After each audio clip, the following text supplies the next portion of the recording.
Welcome my dear friends. তো friends, আজকে এই ভিডিওতে আমি শুরু করব সরল সুদ। সরল সুদের প্রথমে একটু কনসেপ্ট গল্পগুলো বুঝে নিই এবং আস্তে আস্তে আমরা প্রবলেম সলভ করব, রাইট? আশা করি প্রত্যেকের ভালো লাগবে, শুধু পুরো ভিডিওটা স্কিপ না করে দেখার চেষ্টা করো, রাইট? দেখো, বলে নেই জিনিসটা, প্রবলেম উপরে আসি। সরল সুদ, সিম্পল ইন্টারেস্ট। দেখো, আমরা ফর্মুলাতেও যাব, রাইট? ফর্মুলাতেও যাব। প্রথমে না, দেখো, আচ্ছা মনে করি প্রবলেম দিয়েই কনসেপ্ট বুঝাই, রাইট? আলাদাভাবে আর না।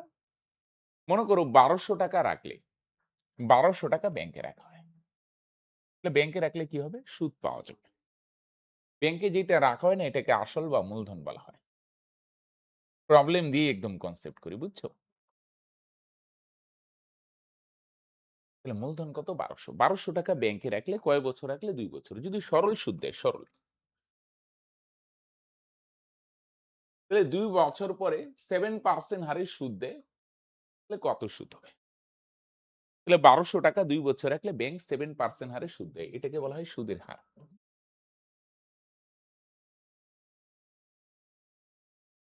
সুদের হার এটা 7% হয়, 5% হয়। এটার মানে কি? 7% মানে ১০০ টাকার ১ বছরের সুদ ৬০ টাকা। ১০০ টাকার ১ বছরের সুদ ৬০ টাকা। যদি বলে 6% তাহলে মানে কি? ১০০ টাকার ১ বছরের সুদ ৬ টাকা।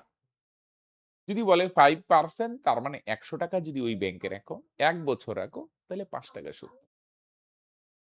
রাইট? তাহলে 7% মানে ১ বছরে তোমায় 7% সুদ দেয়। এটা ১ বছরে ১০০ টাকার ১ বছরের সুদ। পার্সেন্ট মানে ১০০। আর শুধু ১০০ না, এটা ১ বছরের সুদ। বুঝা গেল? 7% মানে ১ বছরে 7% সুদ দেয়। পার্সেন্ট মানে ১০০। তাহলে ১ বছরে যদি 7% সুদ দেয়, তাহলে বলো দেখি ২ বছরে কত সুদ দিবে? তাহলে ২ দিয়ে গুণ। তার মানে ৭ দুগুণে 14%। ১ বছরে ৭% দেয়, তাহলে ২ বছরে কত হবে ভাই? ৭ দুগুণে 14%। একই না ভাই? মাইক কানেক্ট আছে তো না? তাহলে 14% মানে কি ১৪ টাকা অ্যান্সার হচ্ছে না। ব্যাংকে কত টাকা রাখছো? ১২০০ টাকা। এর এর 14%। ব্যাংকে কত টাকা রাখছো? ১২০০ টাকা, এর 14%। তাহলে পার্সেন্ট তুললে ভাই ২ শূন্য ক্যানসেল। পার্সেন্ট তুললে নিচে ১০০ বিয়োগ করতে পারো। ১৪ আর ১২ গুণ করে ১৬৮ টা। বুঝছো? ৭ দুগুণে ১৪, এখানে অপশনগুলো একটু গন্ডগোল আছে। এটারে ৮ বানাই দিই। ১৬৮। বুঝা গেল? দেখো। তাহলে ১২০০ টাকা যদি ব্যাংকে রাখো, সুদ দিবে ১ বছরে যদি ৭% সুদ দেয়, তাহলে ২ বছরে 14%। 14% মানে ১৪ না কিন্তু। ব্যাংকে ১২০০ টাকা রাখছো, ১২০০ টাকার 14% মানে ১৬৮ টাকা সুদ পাবে। বুঝা গেল? তার মানে ব্যাপারটা কি? ব্যাংকে তুমি কত টাকা রাখছো? ১২০০ টাকা। ব্যাংক তোমার তার উপর কত টাকা সুদ দিবে? ২ বছরে ১৬৮ টাকা সুদ দিবে। তাহলে ব্যাংক বলো দেখি ২ বছর পরে তোমাকে কত টাকা ফিরাইয়া দিবে? ১৩৬৮ টাকা। বুঝা গেল? ব্যাংকে যেটা রাখা হয় এটাকে আমরা বলি আসল। এটা নরমালি পি সিম্বল দিয়ে প্রকাশ করি, পি। এটা সুদ। সরল সুদ তো সিম্পল ইন্টারেস্ট, এটা আই দিয়ে প্রকাশ করা হয়। আর এটাকে আমরা বলি সুদ আসল। এখানে সুদও আছে, আসলও আছে সুদ। রাইট? এটা অ্যামাউন্ট এ দিয়ে বলে, পি সিম্বল দিয়ে প্রকাশ করে কম্পালসরি। তাহলে ব্যাংকে কত টাকা রাখলে বা ব্যাংক থেকে কত টাকা ধার নিলে সেটা আসল বা মূলধন, প্রিন্সিপাল পি সিম্বল দিয়ে প্রকাশ করা হয়। হ্যাঁ? টাকা রাখলে ব্যাংক তোমায় সুদ দিবে বা ব্যাংক থেকে টাকা ধার নিলে তোমাকে সুদ দিতে হবে। যেমন ২ বছরে কত সুদ দিত? ১৬৮। কেন? ১ বছরে ৭%। পার্সেন্ট মানে ১ বছরের সুদ। ২ বছরে ১৪, ৩ বছরে ২১। তাহলে ১২০০ টাকার 14% ১৬৮। এটাই সুদ। তো ব্যাংকে রাখছো ১২০০ টাকা। ব্যাংক তোমাকে দিল সুদ, দিল সুদ। ব্যাংকে টাকা রাখলে সুদ দেয়। কত সুদ দিল? ১৬৮। তার মানে টোটাল পাবে ১৩৬৮। এটা হচ্ছে সময়। সময় কয় বছর? এখানে কয়েকটা রাশি, নরমালি ৪ টা রাশি হয়। সময় হচ্ছে ২ বছর। সময়টা আমরা টি সিম্বল দিয়ে প্রকাশ করি। ব্যাংক কি হারে সুদ দেয়? সেটাকে আমরা বলি সুদের হার। এটা আমরা আর সিম্বল দিয়ে প্রকাশ করি। রেট অফ ইন্টারেস্ট মানে কি হারে সুদ দেয়? যেমন এখানে 7%, রাইট? কি পার্সেন্ট এটা? 7%। মানে ৳১০০ র ১ বছরের সুদ ৳৭ বা কখনো 6% ৳১০০ র ১ বছরের সুদ। তাহলে এখানে ৪ টা জিনিস। আসল এটা পি সিম্বল, সুদ আই সিম্বল দেই, সময় টি, টাইম। আর রেট অফ ইন্টারেস্ট আর। এদের মধ্যে না একটা সম্পর্ক আছে। সম্পর্কটা হয় I ইকুয়াল টু PTR/100। এগুলো একটু স্ক্রিনশট নিয়ে নিও, হ্যাঁ? তাহলে তা বললাম I মানে সুদ, P মানে আসল, T মানে সময়, R মানে সুদের হার। বুঝা গেল? I মানে কি? একটু আগে বললাম সুদ। P মানে আসল। আমি তো এটা ভাঙায়, ভাঙায় করলাম। এগুলো সূত্র দিয়েও করতে পারো আসল। T ফর টাইম সময়। R for rate of interest মানে সুদের হার। Right? Okay? I equal to PTR/100। বুঝা গেল? তার মানে তুমি এটা তো এইভাবে করছো, এটা সূত্র দিয়েও করতে পারো। রাইট? তাহলে সুদ বার করতে বলছি, সুদ মানে I, তাহলে সূত্র কি? PTR/100। P মানে আসল, আসল কত? ১২০০। আসল মানে কত টাকা রাখলে ১২০০। T ফর টাইম, টাইম কয় বছর ভাই? ২ বছর। কিন্তু R মানে রেট, রেট কত ভাই? ৭%। আর নিচে কত ভাই? ১০০। উপরে ২ শূন্য, নিচে ২ শূন্য ক্যানসেল, ১ না লিখলে হয়, গুণ করো ভাই। ৭ দুগুণে ১৪, ১৪ আর ১২ গুণ করো ভাই ১০০।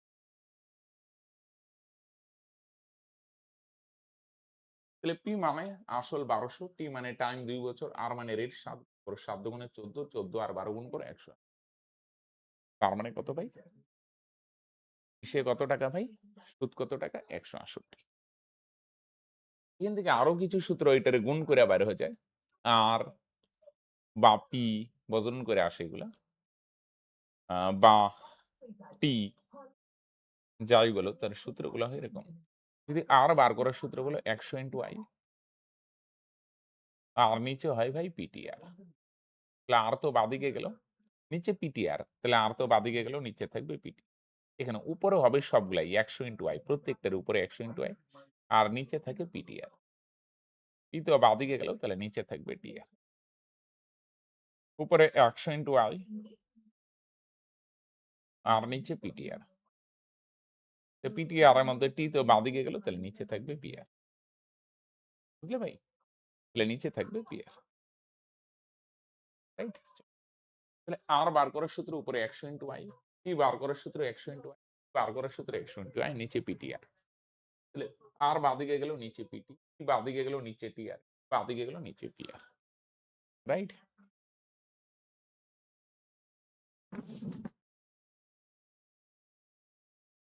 হ্যালো ভাই?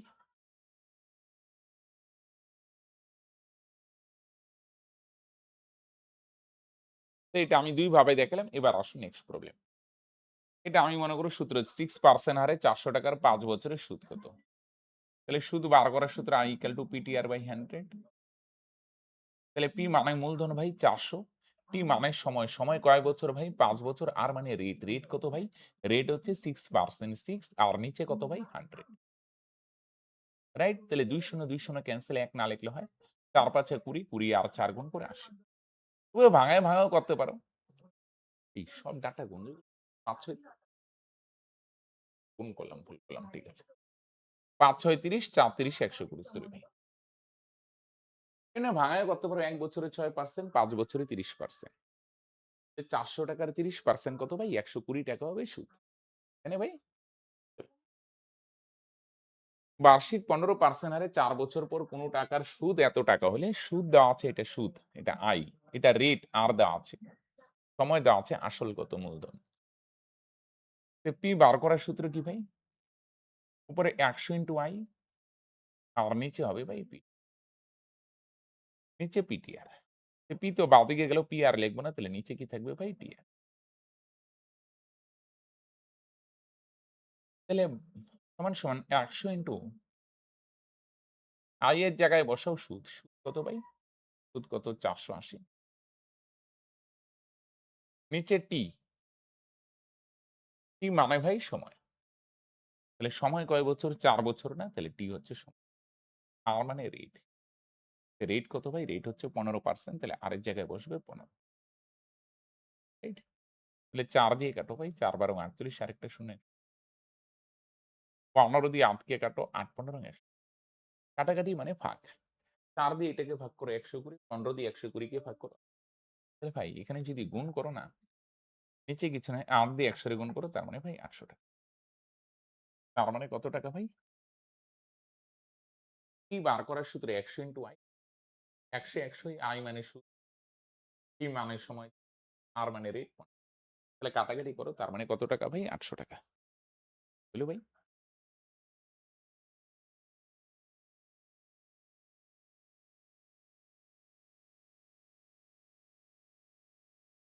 বার্ষিক 5% হারে ৩ বছর পর কোন টাকার সরল সুদ ৳৯০ হলে আসল কত? তাহলে 5% হারে ৩ বছর পর কোন টাকার সুদ হচ্ছে ৳৯০। তাহলে সুদ যদি ৳৯০ হয় তাহলে আসল কত? তাহলে আসল P বার করার সূত্র কি ভাই? ১০০ * i আর নিচে TR। ১০০ * i মানে সুদ, সুদ কত ভাই? ৯০। আর নিচে T, T মানে সময়। সময় কয় বছর? সময় হচ্ছে ৩। ইন্টু R, R মানে রেট। রেট কত? রেট হচ্ছে ৫। তাহলে ১০০ * i মানে সুদ, সুদ কত ভাই? T, T মানে সময়, সময়। R মানে রেট, রেট হচ্ছে কত? ৫। তাহলে ৩ দিয়ে ৯০ কে কাটো, ৩ ৩০ এ ৯০। ৫ দিয়ে ৩০ কে কাটো, ৫ ৬ ৩০। তাহলে ৬ আর ১০০ গুণ করো তার মানে কত ভাই?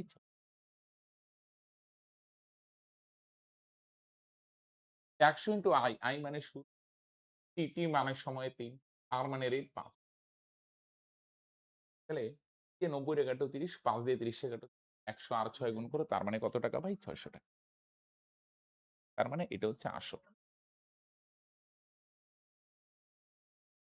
৳৫০০ র ৩ বছর ৮ মাসের সরল সুদ ৳২২০ হলে এবার সুদের হার বার করতে বলছে। এটা ডাইরেক্ট ফর্মুলা দিয়ে করে দিই। সময়টা বছরে আর মাসে আছে, এটা বছরে নিয়ে আসো শুধু। বছরে আছো আর মাসে আছে। ৩ বছর প্লাস ৮ মাস। তাহলে ৩ তো বছরই আছে, এটা মাস আছে। মাসকে বছরে আনতে গেলে কি করতে হবে ভাই? ১২ দিয়ে ভাগ। ৪ দিয়ে যদি ভাগ করো ৪ দুগুণে ৮, ৪ দিয়ে যদি ভাগ করো ৩ ৪ ৫। তাহলে সমান, সমান। এখানে ৩ হবে লসাগু। নিচে কিছু নাই। ৩ তিরিকা ৯ প্লাস ৩ ৩ সেম তাহলে ২ ২। তাহলে ৯ আর ২ যোগ করো তার মানে ১১/৩। তাহলে ৩ বছর প্লাস ৮ মাস। মোট বছরে আনতে গেলে ১২ দিয়ে ভাগ। ৪ দুগুণে ৮, ৩ ৪ তিরিকা ৯, ১১/৩। রাইট? এবার বার করতে বলছে এটা সময়, হ্যাঁ? সময়। এবার বার করতে বলছে রেট কত? রেট বলুক, P বলুক, T বলুক, R বলুক সূত্র কি ভাই? ১০০ * i। নিচে PTR। R তো বাঁদিকে গেল তাহলে শুধু নিচে থাকবে PT। ১০০ ভাই i, i মানে ভাই সুদ।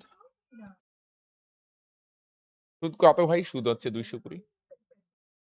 সুদ কত ভাই? ২২০। নিচে P, P মানে আসল। আসল কত ভাই? আসল হচ্ছে ৫০০। Into T, T for time. T for time, time মানে সময়। তাহলে সময় কয় বছর বলছে বলে দেখি? হ্যাঁ, সময় তো এই যে বার করলাম ১১/৩। নিচেরও নিচে না, এটা আল্টিমেট উপরে যাবে। রাইট? তাহলে ১০০ * i, i মানে সুদ ২২০, P মানে আসল ৫০০, T মানে টাইম ১১/৩। নিচেরও নিচে এটা উপরে যাবে, হ্যাঁ? তাহলে এটা দিয়ে এটারে ভাগ করো ৫। ১১ দিয়ে ভাগ করো ১১ দুগুণে ২২, আরেকটা শূন্য ২০। ৫ দিয়ে ২০ কে ভাগ করো ৪ ৫ ২০। তাহলে ৪ আর ৩ গুণ করো ভাই ৩ ৪ তার মানে সুদের হার কত? হ্যাঁ, সুদের হার ১২%। সময়টারে মাসে নিয়ে আসবে। ৩ তো বছরেই আসে। মাসকে বছরে আনতে গেলে ১২ দিয়ে ভাগ। কেন? ১২ মাসে ১ বছর। রাইট? তাহলে ৮ মাসে কত বছর? ৮ কে ১২ দিয়ে ভাগ করো তাহলে ৩ হবে লসাগু ৩ তিরিকা ৯ যোগ ২ ১১/৩। ১০০ * i মানে সুদ ২২০ নিচে P মানে আসল ৫০০, T মানে সময় ১১/৩। কাটাকাটি করো তার মানে সুদের হার কত ভাই? ১২%। কানেক্টেড? সেম টাইপের আরেকটা করি। এটা করার আগে একটা ইনফরমেশন ও তোমাদের শেয়ার করি বস। আমরা ফ্রিতে তো ক্লাস দিচ্ছি। আমাদের কিন্তু বস পেইড কোর্সও আছে। রাইট? সেই পেইড কোর্সে ম্যাথ না, ম্যাথের সঙ্গে জিআই, জিকে, ইংলিশ, সায়েন্স সমস্ত কিছুই করানো হয়। তোমার টার্গেট যদি পুলিশ হয় বা এসএসসি, জিডি হয়, তাহলে বাস চোখ বন্ধ করে এই কোর্স নিতে পারো। 100% উপযোগী। রাইট? তুমি যদি সিরিয়াস থাকো গভর্নমেন্ট জব আমার দরকার। রাইট? অনেক হয়ে গেছে। এবার সামনের সুযোগগুলো কাজে লাগাবো। তোমরা প্রত্যেকেই জানো কম বেশি যে সামনে প্রচুর সুযোগ আসছে। এই সুযোগগুলা যাতে হাতছাড়া না হয়। একটা সিট যদি ছিনায় নিতে চাও, রাইট? তাহলে বস এবং পরিশ্রম করার জন্য যদি বদ্ধপরিকর থাকো এবং এই গণিত চর্চার ক্লাস যদি তোমাদের ভালো লাগে বস, তাহলে মাত্র মাসিক বেতন ৳৯৯ আমাদের কোর্সে যুক্ত হতে। যদি সিরিয়াস থাকো। সিরিয়াস না থাকলে তো আলাদা ব্যাপার বস তোমার জন্য না। যে হ্যাঁ, আমি স্বপ্ন নিয়ে সিরিয়াস, স্বপ্নকে বাস্তব রূপ দিব এবং শুধু সিরিয়াস না, সিরিয়াস থাকলে হলো না, মনে, মনে সিরিয়াস কিন্তু কাজের বেলায় না এটা হবে না। সিরিয়াস এবং পরিশ্রম করতে বদ্ধপরিকর এবং যদি আমাদের ক্লাস রিলেট করতে পারো, ভরসা হয় আমাদের ক্লাসের উপর, গণিত চর্চার উপর, তুমি মাত্র মাসিক বেতন ৳৯৯ যুক্ত হতে পারবে। ডেসক্রিপশনে বা পিন কমেন্টে লিংক আছে সেখানে ক্লিক করে হাই বা হ্যালো লিখলেই যুক্ত হয়ে যাবে। মানে কিভাবে কি প্রসেস পেয়ে যাবে। যদি লিংক পেতে অসুবিধা হয় নাম্বারটাও দিয়ে দিচ্ছি 9064872276 বুঝা গেল কি বললাম? কারা যোগাযোগ করবো? স্যার যোগাযোগ করবো না। ওকে ফাইন কোনো অসুবিধা নেই। ৩ টা জিনিস যদি হয় তাহলে ভাই অবশ্যই যোগাযোগ করবে। ফার্স্ট কাজ তুমি কি গভর্নমেন্ট জব দরকার? অনেকে বলবে স্যার এটা কি এটা জোকস হলো। গভর্নমেন্ট জব না হলে কি এখানে ক্লাস আসতাম? এটা না। গভর্নমেন্ট জব সবারই দরকার, সবার পাবে না। তুমি কি ডেড সিরিয়াস একদম দরকারই দরকার। বুঝা গেল? তুমি একদম পুরা সিরিয়াস একদম এবং পরিশ্রম করার জন্য বদ্ধপরিকর এবং আমাদের ক্লাস যদি ভালো লাগে যদি হ্যাঁ, রিলেট করা যায়, বুঝতে পারো আমাদের ক্লাস, তাহলে অবশ্যই একবার যোগাযোগ করো। ৳৯৯ আমাদের সঙ্গে যুক্ত হতে পারবে। মাসিক বেতন ৯৯, ১ম মাসেরটা অ্যাডভান্স দিতে হবে ৳৯৯ রাইট? এই নম্বরে হাই বা হ্যালো লিখলেই ডিটেইলস পেয়ে তার এখনো কোনো ভরসা নাই। এখনো ভাল লাগে না ক্লাস? অসুবিধা নেই। ফ্রিতে ক্লাস দেওয়া আছে। কিছু ক্লাস করো। আশা করি ভাল লাগবে যখন, তখন পরে যোগাযোগ করবে। আসো। এনে সময়টা ৪ বছর ৬ মাস বলছে তো এটার বছরে নিয়ে এসো। ৪, ৪ই রাখলাম। মাসকে বছরে আনতে গেলে এটা মাস আছে তো ১২ দিয়ে ভাগ করো। মাসকে বছরে আনতে গেলে কত দিয়ে ভাগ? ১২ দিয়ে। প্রশ্ন হলো কেন স্যার? ১২ মাসে ১ বছর ৬ দিয়ে কাটো। ৬ একে ৬, ৬ দুগুণে ১২। তাহলে ২ হবে লসাগু। নিচে কিছু নাই। ২ গিয়ে ৪ এর সাথে গুণ হবে ৪ দুগুণে ৮। ২, ২ সেম ১ একই। তার মানে ৯/২ বছর। তাহলে এবার বার করতে হবে ভাই সুদের হার, রেট। তাহলে সুদের হার যদি বার করতে চাই আর, তাহলে বার করার সূত্র কি ভাই? ১০০ ইন্টু i আর নিচে ভাই, নিচে কি ভাই? ১০০ ইন্টু i আর নিচে পিটি। তাহলে ১০০ ইন্টু i এর জায়গায় বসাবো সুদ। সুদ কত ভাই? সুদ হচ্ছে ২৮৮। পি মানে আসল, আসল কত? আসল হচ্ছে ৳৮০০ কত টাকা ব্যাংকে রাখছো? ৳৮০০ এটার সুদ হচ্ছে ২৮৮ আই মানে সুদ। পি মানে আসল ৮০০ পি মানে সময় ৯/২ ৯/২ নিচেরও নিচে না ৯/২ এই ২ টা কোথায়? নিচেরও নিচে এটা আল্টিমেট উপরে উঠে যাবে। বুঝা গেল? নিচেরও নিচে এটা আল্টিমেট কোথায় চলে যায়? উপরে। তাহলে এখানে ২ শূন্য ২ শূন্য ক্যানসেল। ৯ দিয়ে যদি কাটো ৩-৯ ২৭ থাকবে ১ ৯ ২ ৮ ৮ দিয়ে ৩২ এ কাটো ৪ ৮ ৩২ তাহলে ৪ আর ২ গুণ করো ভাই ৪ দুগুণে ৮ রাইট ১০০ বুঝা গেল? ৯ দিয়ে কাটো ৩২ ৮ দিয়ে ৩২ এ কাটো ৪ ৪ আর ২ গুণ করো ৪ দুগুণে ভাই ৮% রাইট? ১০০ ইন্টু i হচ্ছে সুদ ২৮৮ মানে আসল ৮০০ কি মানে সময় নয় কাটাকাটি করলাম তার মানে ৮% রাইট? কানেক্টেড ভাই? যদি কোনো আসল ১০ বছরের সুদে আসলে ভাই ৩ গুণ হয়। কত গুণ হয় ভাই? ৩ গুণ। যত টাকা রাখবে সেটা বেড়ে ৩ গুণ হবে। ১০০ রাখলে ৩০০ হবে, ৳১০ রাখলে ৩০ হবে। কিন্তু কত রাখবে বলে নাই। তুমি যেকোনো ধরতে পারো। বড় ধরে কি লাভ? আমি ধরলাম ব্যাংকে রাখা হয় ৳১ ৳১ রাখলে সেটা কি হবে ১০ বছর পরে বেড়ে কি হবে ৩ গুণ হবে। ৩ গুণ মানে কত হবে ভাই? ৩ ওকে ৩ বুঝছো? ৳১ যদি ব্যাংকে রাখো ১০ বছর পর সেটা বেড়ে ৩ গুণ হবে মানে ৳৩ হবে। তা রাখছো কত টাকা? ৳১ বাড়ার পর কত হয়ে গেল? ৳৩ তার মানে কত টাকা বাড়লো ভাই? ৳২ যেটা বাড়ে না ভাই সেটাকে আমরা সুদ বলি। বুঝছো? ৳১ ব্যাংকে রাখলে সেটা বেড়ে ৳৩ হয়। কত টাকা বাড়ে রে ভাই? ৳২ এটাই সুদ। বুঝো নাই? বাড়লো কেন? ৳২ ৳২ তোমাকে সুদ। আর ব্যাংকে ৳১ রাখছো না, এটা হচ্ছে আসল। যেটা ব্যাংকে রাখো ভাই সেটা আসল বাড়লো কত টাকা? ৳২ এটা হচ্ছে ভাই সুদ। তাহলে রেট কত? রেট। তাহলে রেট বার করার সূত্র হচ্ছে ১০০ I আর নিচে পিটিআর। পিটি লিখলাম। আর তো বাদে কি? সমান ১০০ I, I মানে ভাই সুদ। সুদ হচ্ছে ২, P মানে আসল ১, ইন্টু T মানে সময়। তাহলে সময় কয় বছর ভাই? সময় হচ্ছে টাক না লিখলেও ১০ দিয়ে ১০০ রে কাটো ১০ ১০ তাহলে ২ আর ১০ গুণ করো ১০ দোকানে ২০। তার মানে সুদের হার কত পার্সেন্ট বলে দেখি? তোমরা অলরেডি স্যার ২০%। ১০০ ইন্টু I মানে সুদ ২, T মানে আসলে ৮, T মানে ১০ ১০ ২ আর ১০ গুণ করো ১০ দোকানে ২০%। তার মানে সুদের হার কত পার্সেন্ট ভাই? ২০%। কানেক্টেড? হইলো ভাই? সেম টাইপের আর কোন আসল ২০ বছরের সুদে আসলে ৫ গুণ হয়, সুদের হার কত? যদি আসলে ৫ গুণ মানে যদি ৳১ রাখো না ব্যাংকে, এটা ২০ বছর পরে বেড়ে কি হবে? ৫ গুণ হবে। তাহলে ৫ দিয়ে গুণ করো ভাই, ৫ একে ৳৫। ৳১ যদি ব্যাংকে রাখো ৳১, সেটা বেড়ে ৫ গুণ হবে। তার মানে ৳৫। তাহলে কত টাকা বাড়লো বলে দেখি? বিয়োগ করো ৫ এর থেকে ১ বিয়োগ করো ৳৪। যেটা বাড়ে না ভাই সেটাকে আমরা বলি সুদ। তুমি ব্যাংকে ৳১ রাখলে সেটা বাড়বে, বাড়ার পর ৳৫ হয়ে যায়। তাহলে ভাই কত টাকা বাড়লো? ৳৪ সেটার সুদ। তাহলে সুদের হার বার করার সূত্র, হার বার করার সূত্র ১০০ ইন্টু I নিচে পিটিআর। আর তো বাদে গিয়ে গেল শুধু পিটি। তাহলে ১০০ ইন্টু I এর জায়গায় বসাও সুদ ৪ আর P মানে আসল ১, T মানে সময়। সময় কয় বছর? ২০ বছর। ১ না লিখলেও ২০ দিয়ে ১০০ রে কাটো ৫। তাহলে ৪ ৫ ২০। বুঝছো নাই? আস্তে এগুলো এত কিছু লিখতে হবে না। এখন মনে হবে অনেক বড় ১০০ ইন্টু I নিচে পিটি। জাস্ট বসায় দাও। বুঝো নাই? কত হবে? ২০। সুদ কত হবে? যত বলবে সিম্পল কথা ৫ গুণ বললে সুদ ১ কম হবে ৪। ৩ গুণ বললে সুদ ২। রাইট? কারণ আসল ১। বুঝা গেল কি বললাম? এই ছিল ৮ টি প্রবলেম বস। আজকের ক্লাস আমরা এখানেই শেষ করলাম। কেমন লাগলো ক্লাসটা তোমরা অবশ্যই নিচে কমেন্ট সেকশনে জানাবে। আর যদি ক্লাস ভালো লাগে, বড্ড সিরিয়াস থাকো, স্বপ্ন নিয়ে সিরিয়াস থাকো, তাহলে একবার আমাদের ডেসক্রিপশনে বা পিন কমেন্টে লিংক দেওয়া আছে সেখানে ক্লিক করে হাই বলে লিখলেই তুমি ডিটেইলস পেয়ে যাবে পেইড কোর্সের ব্যাপারে। রাইট? ফ্রিতে ক্লাস দেওয়া হচ্ছে কিন্তু সব ক্লাস তো ফ্রিতে দেওয়া সম্ভব হয় না। আর ফ্রিতে ওই একটা গাইডেন্সও থাকে না। তো যদি ভাবো একটা গাইডেন্স দিয়ে করব, একটা সিস্টেম বা স্ট্র্যাটেজি মেনে চলবো, রাইট? এবং সমস্ত কিছুই শিখব। তাহলে বাস একবার পেইড কোর্সে আসতে পারো। মাত্র মাসিক বেতন ৳৯৯ যেন সমস্ত ভাই-বোন খুব সহজেই এনরোল করতে পারো। তার জন্যই। ওকে? তো আজকে এখানেই শেষ করছি। দেখা হচ্ছে নেক্সট ভিডিওতে। বাই।